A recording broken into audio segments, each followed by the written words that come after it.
歡迎來到我們的香港簡報粵語版節目。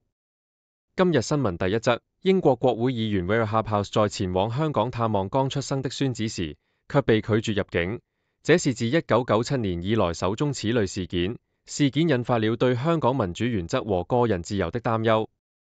接下來，我們報道了香港警方逮捕了4名年齡介乎15至17歲的少年，因為他們涉嫌共謀盜竊。其中一名16歲的少年在將一隻價值58,000港元的手錶從網上賣家那裡偷走後逃跑，最終被賣家攔住並報警。最後，我們來看看巴拿馬副外長 Carlos Gvarman 對外界關於巴拿馬運河受中國影響的說法。他強調這完全是錯誤的觀念，並保證運河的管理不受任何外國影響。請大家繼續收看詳細內容。南華早報報導，英國國會議員韋拉·霍布豪斯 Vera Hardhouse 在前往香港探望新生孫子的途中被拒絕入境，這是自1997年以來首宗此類事件。霍布豪斯表示，他在香港國際機場被拘留並質詢，隨後被送回英國，並未獲得任何解釋。他在社交媒體上發文，指這是對所有國會議員的侮辱，並呼籲英國外交部長向中國大使尋求答案。她的丈夫雖然被允許入境，但最終選擇也返回英國。英國外交部長大衛·拉米承諾會向北京和香港當局提出要求解釋，並指出這一事件引發了對人權問題的關注。南華早報報導，香港警方逮捕了4名年齡介乎15至17歲的少年，因涉嫌合謀盜竊，其中一名16歲的少年被指控偷走了一隻價值58,000港元（約7480美元）的手錶。警方表示，嫌疑人在與39歲的網上賣家會面時，假裝檢查手錶，卻突然逃跑，賣家隨即報警。隨後，警方展開調查，發現該少年可能還涉及另一宗盜竊案件。警方在行動中還扣押了與案件相關的手機和衣物，並強調在這些案件中並無人員受傷或財物損失。南華早報報導，巴拿馬外交部副部長卡洛斯·吉瓦拉曼 Carlos Gvarman 表示，外界對巴拿馬運河受中國影響的看法是完全的誤解，並強調巴拿馬必須向新一屆美國政府解釋這一點。他指出，巴拿馬退出中國的一帶一路倡議並非完全因為美國施壓，而是因為參與該倡議並未帶來任何實質利益。曼強調，巴拿馬運河自1999年以來一直在一個中立的體制下運行，確保各國都能使用。他還提到，美國對加強與巴拿馬的安全合作表現出興趣，但強調這不會損害巴拿馬的國家主權。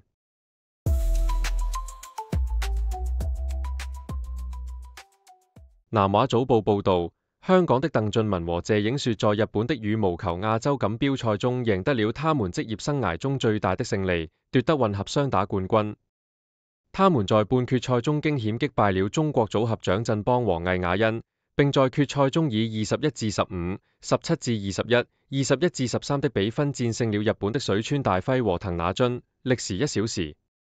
這場勝利不僅是他們自2016年組隊以來首次奪得亞洲冠軍，也是香港自2014年以來再次在該項賽事中贏得混合雙打冠軍，打破了中國隊自2016年以來的統治地位。鄧和謝在之前的4次交手中從未擊敗過對手，但這次卻以優勢的表現改寫了歷史。南華早報還提到，隨着現代設計和建築越來越受到傳統工藝的啟發，手工製作的高端壁紙成為了消費者追求文化傳承和工藝感的熱門選擇。La La Curio 的創始人 Laura Chung Wolf 強調，保持古老工藝的傳承至關重要，尤其是在重建巴黎聖母院的過程中，這些工藝為現代設計提供了靈感。他的品牌專注於使用古老的工藝技術手工繪製和刺繡的壁紙，這些壁紙受到傳統中國藝術和文化的啟發，並在全球範圍內受到追捧。Chung的工作室在蘇州擁有20名全職大師，每一件作品都需要數千小時的精細製作，展現出獨特的藝術價值。多倫多星報報導，最近一位英國國會議員在香港被拒絕入境，這是自1997年香港回歸中國以來首次出現這種情況。自由民主黨的 Vera Hardhouse 表示，他無法見到剛出生的孫子，感到非常失望和困惑。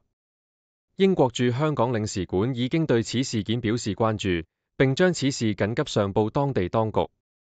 自香港回歸以來，西方的公民自由逐漸減少，反對派的聲音幾乎被壓制，這一切都源於2019年的反送中運動及隨後的嚴厲打壓。Clubhouse 的遭遇再次凸顯了香港在中共統治下的政治局勢和人權問題，令外界對香港的未來感到擔憂。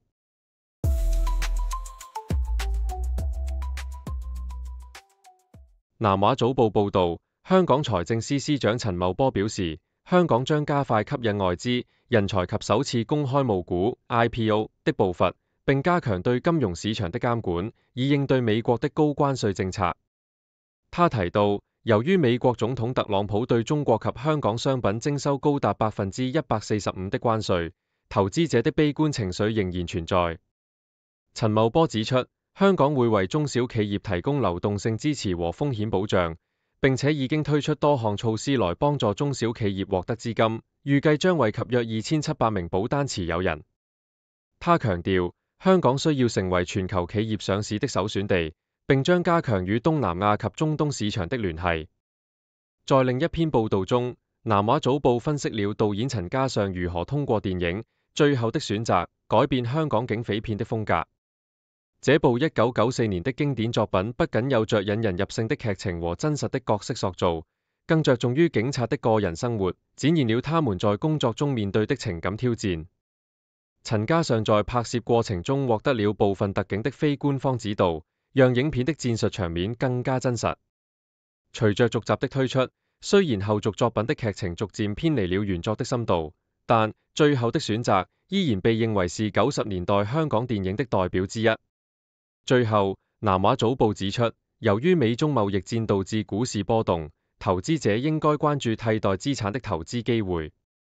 專家建議，隨着美國總統特朗普的高關稅政策影響全球市場，投資者不應急於做出決定，而是應該考慮將資金分散到私募信貸、私募股權及對沖基金等替代資產。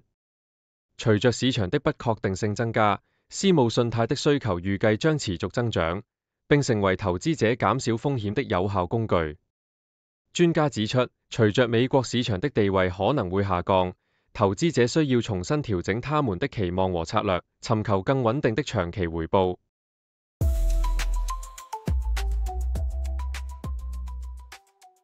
南華早報報導，香港球員顏卓彬在被借給深水埗後，回到母隊傑志，並成為香港國家隊的主力球員，準備迎戰曼聯。他的合約即將到期，雖然對未來持開放態度，但他對5月30日的比賽充滿期待，希望能像前球員林家偉一樣在比賽中進球。顏卓彬對能與曼聯的布魯諾·費爾南德斯對位感到興奮，並希望能從他身上學習，為即將到來的亞洲盃預選賽做好準備。儘管傑志本賽季表現不佳，但顏卓彬仍然堅持努力，並鼓勵其他球員保持信心，隨時準備迎接機會。在另一則報道中，香港面臨嚴重的空氣污染問題，市民在乾燥和霧霾的環境中醒來。環保署的空氣質量指數顯示多個地區的健康風險達到非常高級別，尤其是在新界的元朗、屯門和大埔等地。由於受到北方沙塵氣流的影響，香港經歷了自1984年以來最乾燥的4月早晨，能見度大幅下降，甚至在某些地區無法看見對岸。氣象局預測，隨着季風逐漸減弱，污染水平可能在未來幾天內持續高企，市民被建議減少戶外活動，特別是對於兒童和老年人。同樣來自南華早報的消息，香港國腳陳順希在中超聯賽中成為上海申花的英雄，於比賽進入補時階段打入制勝球，幫助球隊以3-2逆轉浙江綠城。這位22歲的左後衛在第63分鐘替補上場，並在第98分鐘時成功破門，為球隊帶來本賽季的第4場勝利。陳順希表示，自己並未預料會成為比賽的關鍵球員，但能夠在關鍵時刻進球讓他感到無比興奮。這場勝利使申花暫時登上積分榜首位，顯示出他們在聯賽中的強勁表現。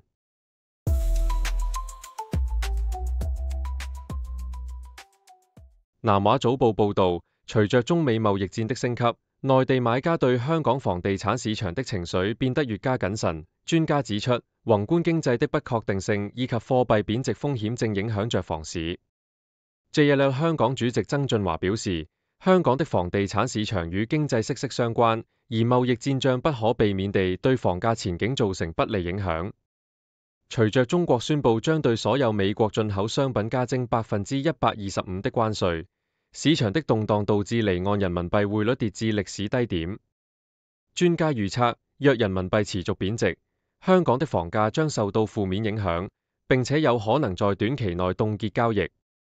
儘管如此，部分內地買家可能會選擇在此時購房，以對沖人民幣貶值的風險，這使得市場仍然存在一定的交易活躍度。在另一則報道中，南華早報提到，一隻逃跑的鴕鳥在香港的動物收容所找到了新家。收容所的主任稱這隻名為喵喵的雄性鴕鳥為受寵的小公主。喵喵在被捕後，經過數月的適應，現在已經在收容所的環境中安頓下來，並享有超過2000平方英尺的活動空間。收容所的工作人員每天為它提供食物，並且注意到喵喵對某些食物的挑剔，甚至會因不滿而拒絕移動。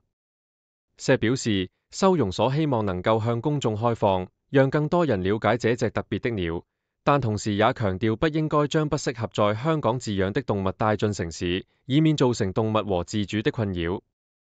最後，南華早報的另一篇文章指出，社交聯繫和生活目的對心理健康至關重要。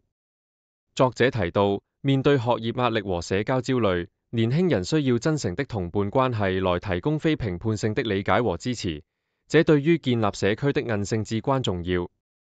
此外，精神層面的培養同樣重要，這並不一定要通過宗教來實現，而是尋找希望和目的的過程。這樣的精神支持能幫助年輕人在面對挑戰時保持堅韌，並且增強他們的自我價值感。文章強調，建立真誠的社交關係和友誼，甚至是一個簡單的微笑，都能對年輕人產生深遠的影響。這是香港社會所需的支持和歸屬感的基礎。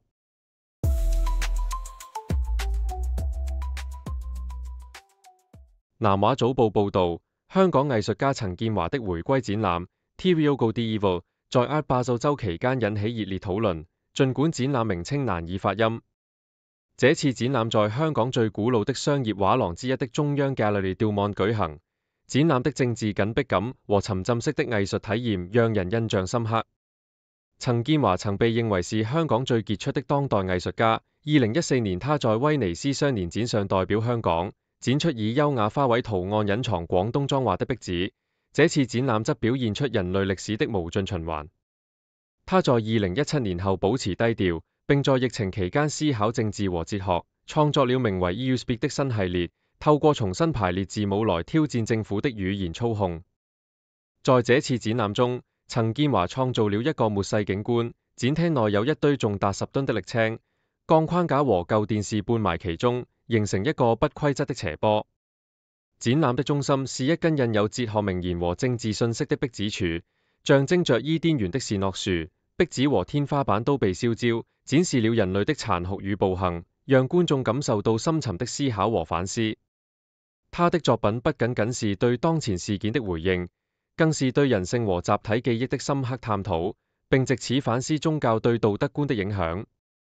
同樣來自南華早報的報導指出，隨着中國消費者對奢侈品的支出減少，北京和上海的高端購物中心如 Parkville Green 和 K11 開始削減租金，吸引終端零售商以應對上升的空置率。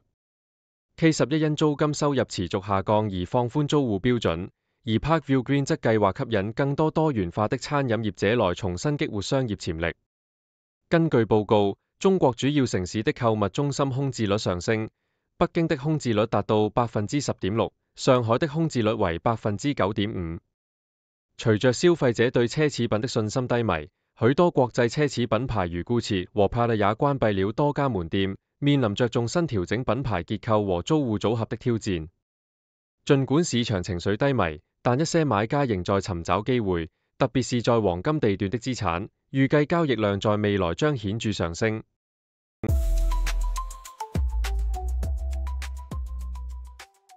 南華早報報導指出，香港的島嶼和海岸資源擁有巨大的旅遊潛力，可以發展出獨特的旅遊體驗。文化、體育及旅遊事務局局長羅尚文表示，香港的島嶼如長洲和南丫島等已經是成熟的旅遊目的地，而一些較為偏僻的地方如塔門和綠蛋島則是新興的旅遊熱點。這些地方不僅擁有壯麗的自然景觀，還保留了獨特的漁村文化和美食，為商務旅客提供了多樣的選擇。然而，推廣島嶼旅遊時，必須考慮到每個地點的承載能力及基礎設施，避免因過度擁擠而影響旅遊體驗。政府應加強基礎設施建設，例如擴大渡輪網絡，引入環保的快速船隻，並簡化村莊餐飲和民宿的許可流程，以吸引更多的國內外遊客，實現可持續的旅遊發展。南華早報還提到，人民幣貶值對香港消費者來說無疑是一個利好消息，吸引了大量香港人到內地購物，但同時也對香港的零售市場造成壓力。隨着人民幣對美元的貶值，香港人更傾向於在內地購買商品，這使得香港的零售市場，尤其是非奢侈品的銷售情況持續惡化。經濟學家警告，這種情況可能會加劇香港的經濟下滑，因為香港的零售銷售在過去12個月中已經連續萎縮。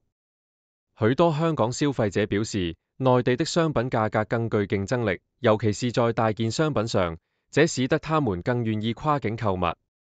儘管香港的經濟增長預測被下調，但這樣的趨勢也促使了內地零售商對香港消費者的期待，預計未來將有更多香港人前往內地消費。謝謝你的收看。上面播報的內容是綠道團隊推薦的全球專業媒體、智庫、政府機構和行業專家的最新報導、分析簡報。更詳細的內容，請大家去這些媒體、智庫的網站閱讀。這些內容並不一定反映綠道簡報的立場，亦不能作為任何決策的建議。綠道團隊由專業媒體人、學者、科學家組成的獨立新型媒體，大家可以根據自己的專業要求訂閱各種簡報，網址是:綠道brief.com。你在世界任何地方都可以通過電郵收到綠道簡報。